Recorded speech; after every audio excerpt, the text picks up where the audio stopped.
जिसका विषय है spirituality for clean and healthy society का आज इनागुरल सेशन है।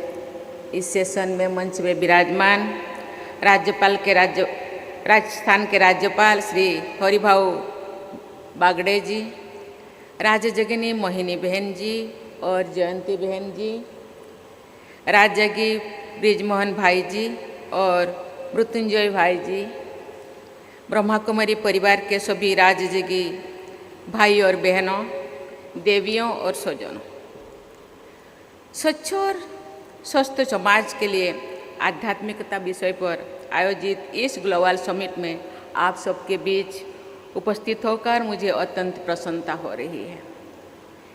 जिस संस्था का लक्ष्य है 100 परिवर्तन से विश्व परिवर्तन, कहा जाता है आत्मा कुशल सर्वसिद्धि। जब आत्मा कुशल हो, स्वच्छ हो, स्वस्थ हो तो सब कुछ अपने आप सिद्ध हो जाता है। उसके द्वारा इस विषय पर ग्लोबल समिट का आयोजन सर्वथा उचित है। काल शाम और आज अमृत बेला मानसरोवर में बाबा का रूम में मुझे कुछ समय बिताने का सौभाग्य मिला।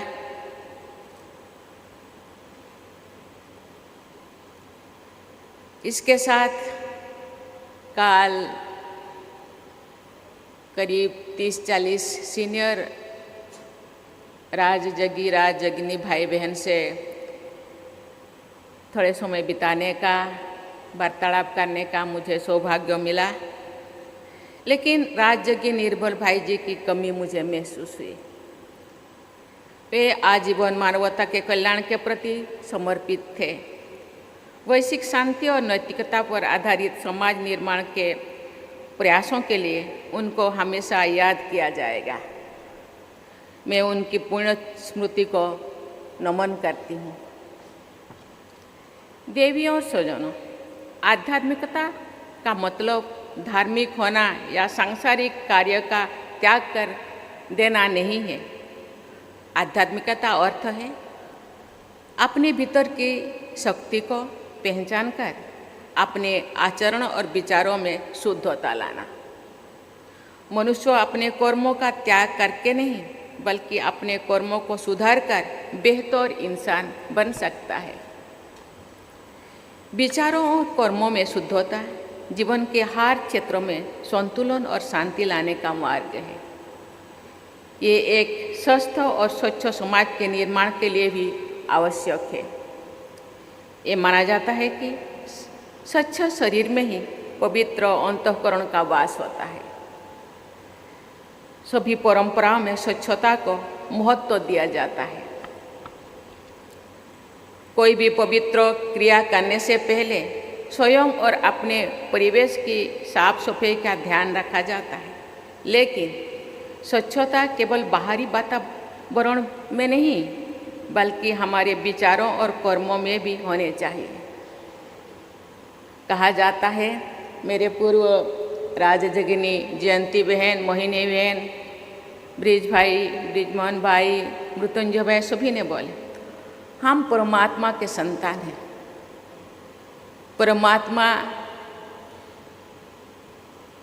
विचित्र है, हम भी विचित्र हैं। स्वच्छ और शुद्ध स्वरूप है, हम भी स्वच्छ और शुद्ध हैं। लेकिन यहाँ आके हम अपने आप को दाग लगाए हैं। काम, क्रोध, लोभ, मोह, हिंसा, द्वेष, गर्व, अहंकार का एक टेंटेड हुए। इसलिए उसी को स्वच्छ बनाना है।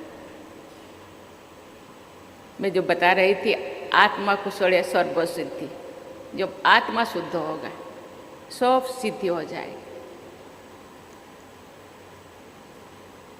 अगर हम मानसिक और आत्मिक रूप से स्वच्छ नहीं है तो बाहरी स्वच्छता निष्फल रहेगी। आध्यात्मिक मूल्यों का तिरस्कार करके केवल भौतिक प्रगति का मार्ग अपनाना अंततः विनाशकारी की सिद्ध होता है, विनाशकारी ही शुद्ध होता है। स्वच्छ मानसिकता के आधार पर ही समग्र स्वास्थ्य संभव होता है। अच्छे स्वास्थ्य के कई आयाम होते हैं, जैसे शारीरिक, मानसिक, भावनात्मक और सामाजिक स्वास्थ्य। ये सभी आयाम परस्पर जुड़े हुए हैं और हमारे जीवन की गुणवत्ता को प्रभावित करते हैं। भावनात्मक और मानसिक स्वास्थ्य सही सोच पर निर्भर करता है, क्योंकि हमारे विचार ही शब्दों और व्यवहार को रूप देते हैं। दूसरों के प्रति कोई राय बनाने से पहले हमें अपने अंतर्मुख में झांकना चाहिए। जब हम किसी दूसरों की परिस्थिति में अपने आप को रख कर देखेंगे तो सही राय बन पाएंगे। संत कबीर ने कहा था, बुरा जो देख उनमें चला, बुरा ना मिले या कोई, जो मन खोजा अपना, मुझसा बुरा ना कोई। हमारे पूर्वजों ने अंतःकरण की शुद्धता के लिए आहार की शुद्धता पर जोर दिया था। छांदोग्य उपनिषद में कहा गया है, आहार शुद्धो स्वच्छ शुद्धि, अर्थात आहार ही की शुद्धता से अंतःकरण शुद्ध होता है। शुद्ध आहार के लिए शुद्ध अन्न उपजना जरूरी है। शुद्ध अन्न उपजाना मिट्टी, पर्यावरण और स्वास्थ्य के लिए भी लाभदायक है। मुझे ये जानकर प्रसन्नता हुई है कि सरकार द्वारा रासायनिक खाद की जगह जीवामृत और प्राकृतिक खाद और बीजामृत जैसे बीज पोषक तत्वों की सहायता से प्राकृतिक खेती को प्रोत्साहित किया जाता है। प्राकृतिक खेती से स्वच्छ अन्न तथा स्वच्छ अन्न से स्वस्थ मन की कड़ी बनती है।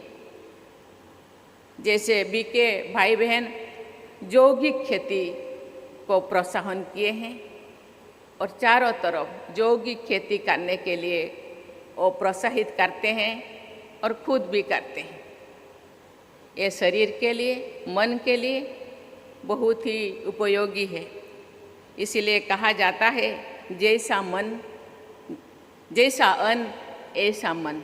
आप जैसा अन्न खाएंगे ऐसा ही मन बनेगा, शरीर मानसिकता ऐसे ही बनेगा। देवियों और स्वजन, भारत सरकार देशवासियों के स्वच्छ और स्वस्थ जीवन के लिए अनेक प्रयास कर रही है। परसों ही स्वच्छ भारत मिशन के 10 वर्ष पूरी हुई है। इस मिशन ने समाज में स्वच्छता के प्रति जागरूकता बढ़ाई है। जल जीवन मिशन के अंतर्गत हर घर में स्वच्छ पेयजल उपलब्ध कराने का संकल्प दिया गया है और 78% से अधिक ग्रामीण घरों में नल से जल पहुंचाया जाता है। ये बहुत ही महत्वपूर्ण है, क्योंकि स्वच्छ जल केवल शरीर की स्वच्छता बल्कि संपूर्ण स्वास्थ्य के लिए अनिवार्य है। पिछले महीने ही 70 वर्ष से अधिक आयु के सभी नागरिकों को आयुष्मान भारत योजना के अंतर्गत चिकित्सा सुविधा प्रदान करने का निर्णय लिया गया है। सरकार ने इन सभी प्रयासों के उद्देश्य एक स्वच्छ और स्वस्थ समाज का निर्माण करना है। इन प्रकल्पों को सफल बनाने में जन भागीदारी का महत्वपूर्ण स्थान है। ब्रह्मा कुमारी जैसे संस्थानों से ये अपेक्षा की जाती है कि आध्यात्मिकता के बल पर लोगों को स्वच्छ और स्वस्थ जीवन जीने के लिए जागरूक करते रहेंगे। आध्यात्मिकता हमारी निजी जीवन को ही नहीं बल्कि समाज और धरती से जुड़े अनेक मुद्दों जैसे सस्टेनेबल डेवलपमेंट, इन्वायरमेंटल कंजर्वेशन और सोशल जस्टिस को भी शक्ति प्रदान करती है। अन्न, जल और वायु की शुद्धता से समग्र जीवन शुद्ध और स्वस्थ हो जाता है। आज विश्व के अनेक हिस्सों में अशांति का वातावरण व्याप्त है। मानवीय मूल्यों का ह्रास हो रहा है। ऐसे समय में शांति और एकता की महत्ता और अधिक बढ़ रहा है। शांति केवल बाहर ही नहीं बल्कि हमारे मन की गहराई में स्थित होती है। जब हम शांत होते हैं तो भी हम दूसरों के प्रति सहानुभूति और प्रेम का भाव रख सकते हैं। इसलिए मन, वचन, कर्म सबको स्वच्छ रखना होगा। ब्रह्मा कुमारी जैसे संस्थानों के योग और अध्यात्म की शिक्षा हमें आंतरिक शांति का अनुभव कराती है। ये शांति न केवल हमारे भीतर बल्कि पूरी समाज में सकारात्मक बदलाव लाने की क्षमता रखती है। मुझे विश्वास है यहाँ यूनिवर्सल पीस और हार्मनी पर आयोजित सत्रों में विश्व शांति के नए रास्ते निकल कर आएंगे। ये समिट आज से 7 तारीख तक चलने वाला है। मुझे लगता है ये 4 दिनों में बहुत सारे सत्र आएंगे। ये विश्व शांति या विश्व को स्वच्छ और हेल्दी बनाने में जरूर ये लाभदायक होगा।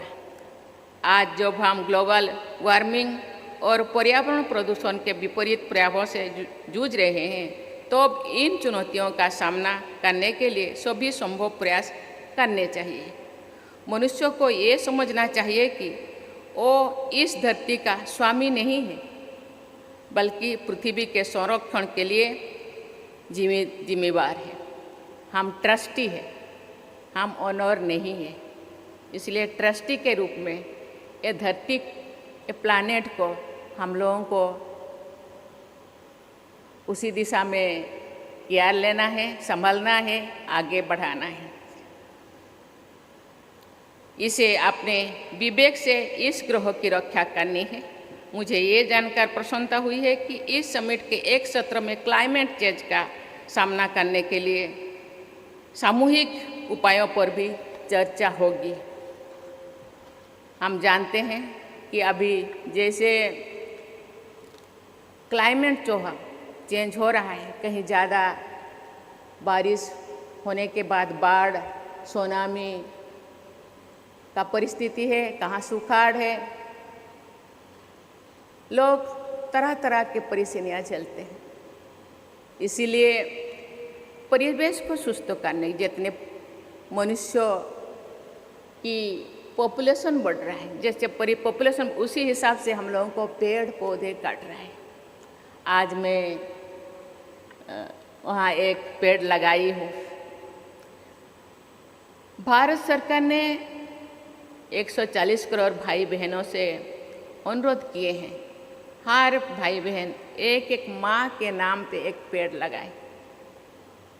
साल में 140 करोड़ हम पेड़ लगाएं तो मुझे लगता है 2-4 साल में पेड़ पौधों का संख्या बढ़ जाएगा।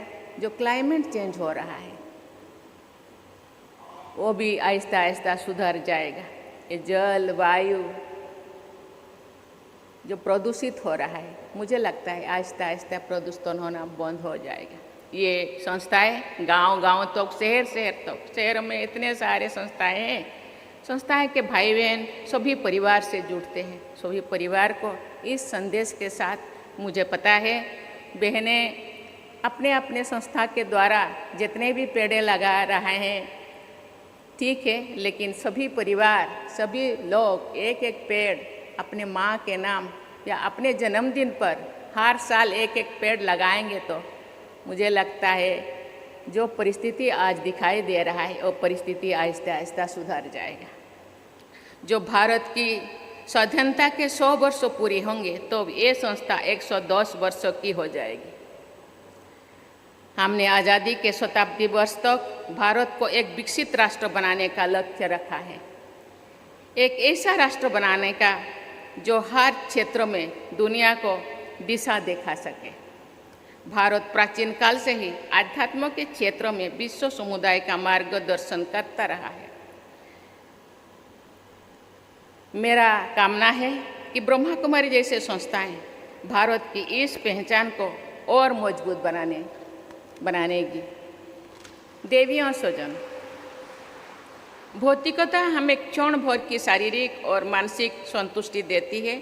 ये भली भांति ये संस्थाएं के भाई बहन जानते हैं, जिसे हम असली सुख समझकर उसके मोह में पड़ जाते हैं।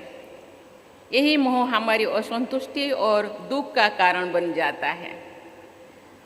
दूसरी ओर आध्यात्म हमें अपने आप को जानने का, अपने अंतर्मुख को पहचानने का अवसर देता है। आध्यात्म से जुड़ाव हमें समाज और विश्व को देखने का एक अलग सकारात्मक दृष्टिकोण प्रदान करता है।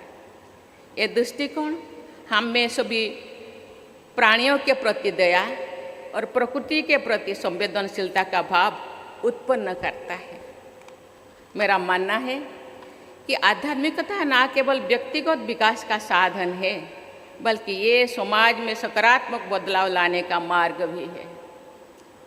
जब हम अपने भीतर की स्वच्छता को पहचान पाने में सक्षम होंगे, तभी हम एक स्वस्थ और शांतिपूर्ण समाज की स्थापना में अपना योगदान दे पाएंगे। इसीलिए ये भाई बहन खुद के साथ साथ पूरा विश्व को शांतिपूर्ण, सुखदायी बनाने के लिए प्रयास कर रहे हैं। मुझे लगता है आपके प्रयासों से, आपके समिट से, आपके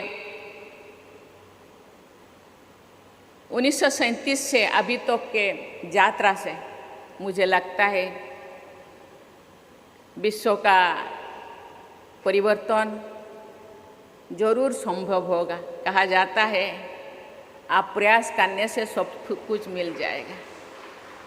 मुझे विश्वास है इस समिट में भाग लेने आए देश विदेश के प्रतिभागी जब यहाँ से जाएंगे तो ये ना केवल अपने आप में बदलाव महसूस कर रहे होंगे, बल्कि समाज में भी बदलाव लाने में स्वयं को सक्षम महसूस करेंगे। आप सक्षम हो, मजबूत हो, मुझे पता है आप चट्टान के तरह हो, लेकिन दूसरों को भी मजबूत बनाने में आपका आध्यात्मिक शक्ति जरूर विश्व को बदलाने में सक्षम होगा। इसी आशा और भरोसा के साथ मैं अपने वाणी को विराम देती हूँ। मैं आशा करती हूँ ये समिट विश्व को जरूर एक परिवर्तन लाने में सक्षम होगा। इसी के साथ धन्यवाद। जय हिंद, जय Bharat, Om Shanti. Om Shanti. Thank you so much, Honorable President of India, for your inspiring words. As we conclude this inaugural session, let us once again rise for the national anthem.